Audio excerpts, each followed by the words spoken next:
Hey Bennett, Second Chance Adventures. Today's day number 209 after having gastric bypass surgery. I'm in a different place today, so I'm just getting my car dropped off. I'm just gonna get an oil change. Probably gonna take about an hour or so. Um, it's really cool because we got a brand new car in October, and we just got done paying it off not even a year later. So I'm really proud of my husband for that. He did a really good job. Let's see. So today was a really slow kind of day. I had a few temptations where I wanted to take my frustration out by eating, but I didn't do it. It's the first time in a few months where I felt that way.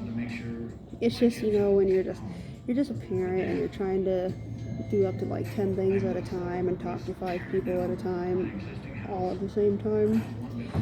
And things aren't just going how you need it to, and you just get frustrated. No matter what it is, some people get frustrated and they smoke, some people drink, some people go out and shop. Well, mine was eating, and that's how it got to the weight it was, and that's how we got here in the first place. But I just reminded myself and said, look, that got you in trouble. We're not going to start that up. You might be irritated, you might be annoyed, you might be frustrated, which can be normal. But you need to find a different way to get yourself back where you need to be, to where you don't end up being that really big, miserable person that you were. I was struggling with that today. I really was. I kept wanting to go in the kitchen. I kept pacing around, and I was going in the kitchen, getting ready to get something out. So then I kept thinking, but no, I'm not hungry. I'm just mad. I'm frustrated. I'm not hungry. This is incorrect. Don't do this. So I had to pretty much put myself in timeout and say, look, you need to chill. Okay, I know you're frustrated, but this is not the way to handle it. It took a while, but I didn't do it, and that's the important part. But it's been a while since that's happened. Other than that, it was just a lot of things I needed to get done, a whole lot of little things. We're getting stuff ready for Father's Day, kind of preparing some things. Doing that, and I had to come here and just kind of carrying around 2 kids and things like that. Just a little frustrating. Other than that, I'm doing really well. Guys, I am getting so close to the 100-pound loss. It's crazy. I have never thought in my entire life I would ever be able to voice those words in one sentence of I have lost 100 pounds. I'm so close. I am like less than 5 pounds away from there. And we're getting ready to come up on our 7-month anniversary.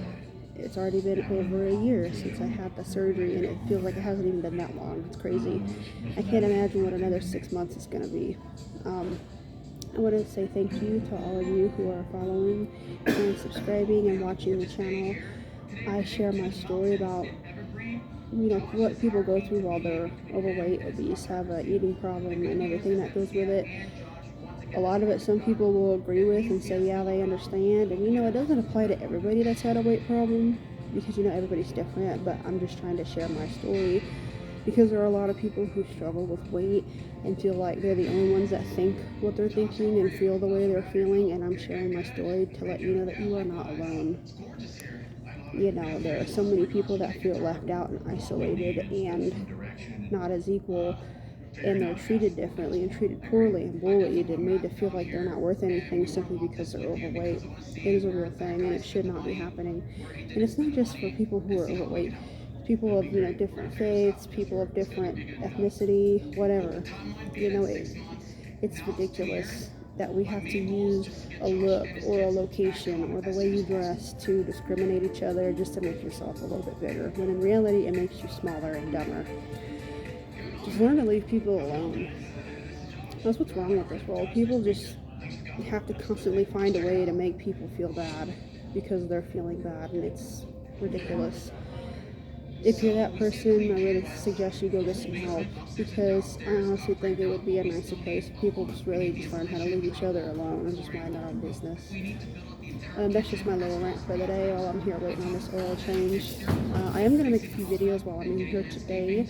because I've fallen a little behind, so I'm going to be in the same place. So I'll see you in the next video for the next day, and I hope to see you guys later. Take good care of yourself. If you have anything that you'd like to share, put it in the comments below. I love to read people's stories. I read your stories all the time. I read comments. I read what people have been going through. I read people's traumas, their experiences, their wins, their losses. It's important, and I'm so glad that you guys are sharing these things with me. So keep it up, guys, and I'll be watching. Bye.